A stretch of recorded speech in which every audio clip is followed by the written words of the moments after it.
out of the car, sir. I'm a paraplegic. Clifford Owensby, as seen on this body camera footage released by Dayton, Ohio police, repeatedly explained to officers that he was a paraplegic and had no use of his legs. I can't get out of the vehicle, sir. Owensby was pulled over September 30th in a white Audi in Dayton, Ohio. Police say it was seen leaving a suspected drug house. You can cooperate and get out of the car, or I'll drag you out of the car. The police-released video was edited. NBC News cannot confirm what happened before or after. The officers forcibly pull Owensby out of the car by his hair, pinning him to the ground. Somebody help! Right here. Somebody help! Can y'all call the real police, please? Then dragging him towards the police vehicle. Police say they found more than $22,000 in the car. The narcotics canine dog signaled it had been in close proximity to illegal drugs. I feel like they need to train their officers to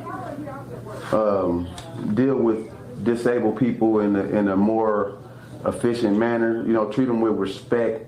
But the Dayton Fraternal Order of Police defending the officers, saying they offered to assist Owensby, but sometimes the arrest of non-compliant individuals is not pretty. The mayor of Dayton calling the video very concerning, adding a full investigation is already underway. Molly Hunter, NBC News. All right. Peace and blessings, all praises to the Most High. And I'm going to show you another video that gets a little bit more detailed. But here it is in Ohio again, in this case, Dayton, Ohio, where you see police pulling a paraplegic out of the car by his locks, then dragging the man handcuffed to the police car after throwing his shoe back into the car. And the police chief saying, well, the arrest of people who are non-compliant isn't pretty. He was non-compliant because he could not physically get out of the car being a paraplegic. And they're saying, well, because of your past history, we got to run the dogs around the car. And, the dog said the vehicle was in close proximity. The dog cannot say that. That's somehow they're trying to justify. Well, the dogs indicated that he was in close proximity to drugs. How? How can the dog say that? The dog either alerts to the presence of substances or not. And so that's another way that they're trying to justify that man's treatment. Also saying he had $22,000 in the car. He's a paraplegic. I think he had been shot, so he's on disability. I think he has investment properties and all of the like. So having $22,000 still is not a crime. But watch this other video because it's going to give you more detail and probably have you a little bit more outraged than you already are watching that last video. Just watch this one as well. Tonight, disturbing video showing police dragging a black paraplegic man from his car during a traffic stop in Ohio. And that man now accusing the Dayton Police Department of racial profiling and unlawful arrest in a complaint with the NAACP. Athena Jones is out front. They dragged me to their vehicle like a dog, like trash, like you take out trash. The video is difficult to watch. Dayton, Ohio police pulling a black paraplegic man from a car during a traffic stop last month. I can't step out of the car, sir. I'm a paraplegic. I got you. Well, I hope you're getting out. I'm gonna help you get out. I'm gonna help you get out. Well, I don't think that's gonna happen, sir. 39-year-old Clifford Owensby lodged a complaint with the NAACP. He accuses police of profiling, unlawful arrest, illegal search and seizure, and failing to read him his rights before taking him to jail. Police say they stopped Owensby after seeing him leave a suspected drug house. And based on that sighting and Owensby's past history of felony drug and weapons possession charges, officers called for a narcotics detection canine unit, a drug-sniffing dog, to check the vehicle. Department policy requires occupants exit the vehicle first. The nearly 12-minute police body camera video shows an officer pulling Owensby over and ordering him out of the car. I cannot step out of the car. I cannot step out of the vehicle. In the car, you can get out of the car. The officer says several times he will help Owensby out of the car. Owensby declines, saying he will call someone he knows to come help him. Hey, bro, can you come down the street to Ferguson and Grand? Throughout the September 30th incident, Owensby repeatedly asked the officer to call a superior to the scene. The officer says he will do so, but Owensby must get out of the car first. Because you're getting out of the car. That's not an option. So you're getting out of this car. So you can cooperate and get out of the car, or I'll drag you out of the car. You see your two options here? Seconds later, a struggle ensues as two officers forcibly remove Owensby, at one point pulling him by his hair. Get out of the car. You have to get out of the car. Dayton Police Major Brian Johns said officers retrieved a bag from Owensby's vehicle containing about $22,000 in cash. Owensby said Sunday the money was his savings and that no weapons or drugs were found in the search. He was not charged with any drug-related offenses. A child was also in the car at the time of the incident. Police cited Owensby for not using a child restraint and for having tinted glass windows that obscured vision. He pleaded not guilty. Dayton Mayor Nan Whaley told the Dayton Daily News a full investigation is underway, and no matter where you live or what you look like, everyone deserves to be treated with dignity and respect when dealing with Dayton police. Now, a spokesman for the Ohio Attorney General's office says it is not investigating the incident because local law enforcement or a county prosecutor must first make a referral. Meanwhile, the Dayton Fraternal Order of Police told the Dayton Daily News sometimes the arrest of non-compliant individuals is not pretty, but it is a necessary part of law enforcement to maintain public safety, which is one of the fundamental ideologies of our society. The officers involved are still on duty as the internal investigation continues. Aaron? All right, Athena, thank you very much. And Clifford Owensby is now out front. With him is Derek Forward, the president of the Dayton NAACP. I appreciate both of you taking the time to talk about this. Obviously, it's very disturbing to watch this. Clifford, let me start with you. Can you tell me and everyone watching in your own words what happened when you got pulled over? Once I got pulled over, I was under the impression that I was pulled over for a tent, so I was expecting for him to write me a ticket and then be let go so I can continue on about my day. Unfortunately, for me, I ended up with a bad scratch-off lottery ticket, straight to jail. So, Clifford, I want to replay. It's hard for anyone to watch this. I don't know how many times you've had to rewatch this yourself, but the body cam video when the officers dragged you out of the car. Again, for anyone watching, I want to warn people it's difficult, but I think it's important to understand what really happened to you. Here is part of it. I know I'm paraplegic, bro. You can hurt me. You can hurt me, bro. What are y'all doing, bro? You're making me I'm a paraplegic, bro. I'm trying to tell you that I got help getting in the car. Y'all can hurt me. They can hurt me. Get out of the car. You have to get out of the car. Ow! Get out of the car. Somebody help! Somebody help! Clifford, what was going through your head when this happened, when they pulled you out of the car?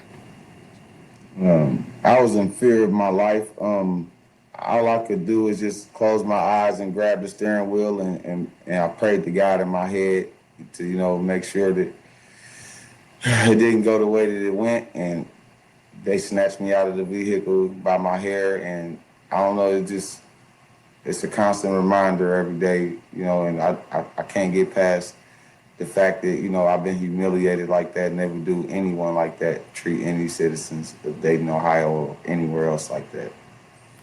And I know you talk about the humiliation that you felt. I mean, Derek, with everything that Clifford is saying and with the context that Athena had in her piece here talking about what happened, are you convinced this was racial profiling? Well, first of all, thank you for this opportunity. We're not going to say that it's racial profiling because the gentleman who actually pulled him out of the car was African American. What this was a pretextual stop that led to an egregious act on a citizen within the United States of America by ways of Clifford Owensby, our client. So the way that we view this is the officer was very aggressive from the beginning. And as Owensby stated, that's why he was fearful of his life when the officer asked him to get out of the car. Number one, you heard the officer state very clearly inside the video that you got one or two things that's going to happen. Number one, either you're going to get out the car, or number two, we're going to drag you out of the car. Right. So the officer chose the latter. The officer chose to drag him out of the car because number one, was not going to take place because he could not get out of the car on his own. So the officer's actions, in our view, were egregious. He was upset for whatever the case may have been, but this should a traffic stop, a pretextual traffic stop with a regarding the tint on his window should not have led to a citizen within these United States of America in the 21st century to be dragged in a car like an animal with his hair drugged across a parking lot. And furthermore, as we take a look at him going to the hospital, or not even the hospital, even getting inside the police cruiser, our client, they would not even assist our client to get in the police cruiser in a humane way. Then even going to the hospital, the same way, in terms of him being able to get out and being taken care of at the hospital. And then so much so that when they actually took him to jail from the hospital, the intake refused to even accept him. So when the intake refused to accept him at the jail, then after that point in time, he asked the officers to take him back to where they found him, because the officers asked him, well, where do you want us to take you? And the officer said, he said, well, can you take me back to where you picked me up? The officer did not do that. And ultimately, he had to call a ride to come pick him up from the jail. So the situation was clearly unnecessary. The officer should have been put on desk duty, should have been put on administrative leave immediately. Yes. Until a full investigation ensued. So, Clifford, let me ask you, and it is, as you emphasize, they are still back on duty as we understand it, right? That there has been no move to desk duty at this point or anything else. Clifford, you talk about thinking you may have been pulled over for tainted windows. The police say that they stopped you because you were leaving a suspected drug house, and that because of your felony drug history and weapon history, that's why they requested a narcotics canine at the scene. And then the canine reacted to your $22,000 in cash, suggesting it was near illegal drugs. Obviously, I know they did not find any in your car, and that's important. But what do you say to all that? They're giving this involved description. It seemed like I've been profiled. Again, there were no drugs, weapons, or anything found. They just, I don't know. I'm not sure what their intentions were, but they definitely hurt me, and I've been in pain ever since. And having to watch that video over and over, I can't get past it. And when we take a look at the situation, whether or not it was a known drug house or not, it's his property. He is a businessman inside of our local community. He owns several properties. Yeah. He went over there to get some cable boxes from the property. So he took those cable boxes were in his car, and as he proceeded to take off, then the officer stopped him shortly thereafter. So everything inside of his story is very clear. He went there for a particular purpose. Yes. He left there, and the officers decided to stop him with a pretextual stop. So it had nothing to do. They were hoping to find drugs. They were hoping to find weapons. They were hoping to find something illegal to charge him with. But in this particular case, that did not happen. We cannot change, the police department cannot change the narrative of what happened on this particular stop. Well, certainly it was obviously incredibly hard to watch, and I know humiliating and painful for you. So, Clifford, thank you for telling your story. All right, shout out, man, to Clifford Owensby and that lawyer for shutting that narrative down. Once again, they're trying to change the narrative from police brutality to suspected drug activity. As the man saying, and as I stated, he was a business owner, a property owner coming to collect cable boxes, and they're talking about a known drug area. America is a known drug area. Everywhere you go in America, whether you're talking about Wall Street or whether you're talking about Martin Luther King Street, there's D-rugs there. So that is just, once again, a reason that they give for profiling people. And the most disturbing thing about this, yes, is the officer was black. And I could tell he was black by the way that he was yelling at my brother and talking to my brother. And he sounds sort of like an Oreo, one of those guys who likes to be around white people and tries to impress white people. And that's probably what he was doing that day. Why would you tell a brother, he's telling you he's a paraplegic, why would you do it? Well, get out the car, I'm going to drag you out the car. Get out the car and I'm going to drag you. That is that punk, not liked in high school, bullied in junior high school type behavior where they give you a badge and now you Billy Bad, such and such and such. And he refused to call the sergeant, talking about, well, now I'm going to call the sergeant, but you have to get out of the car first. No, you don't. And if I'm not mistaken, you don't even have to get out of the car for them to do the K9 search, but then they stopped them for illegal tents. And that's what they charged them with. They charged them with illegal tents and failure to have a child restraint. Now, this man had a child in the car. Now, that may have been his child or, a neighborhood child. But that is the level of humanity that these guys have. And once again, it is sad that is a black officer. Once again, it doesn't even matter. We see the case of Tyree Nichols and many other cases where black men will join in the racist, white supremacist backbone of society, which is law enforcement. And once again, all law enforcement does is uphold the tenets of white supremacy. If that would have been a white man, rest assured that black man wouldn't have dragged him out of the car like that.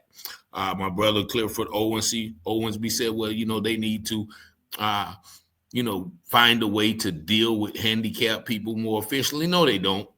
They need to find a way to deal with black people more efficiently. It didn't matter if you were black or handicapped or whatever. If you was a white man, handicapped or non-handicapped, you would not have been dragged out of that car by your hair, bar none.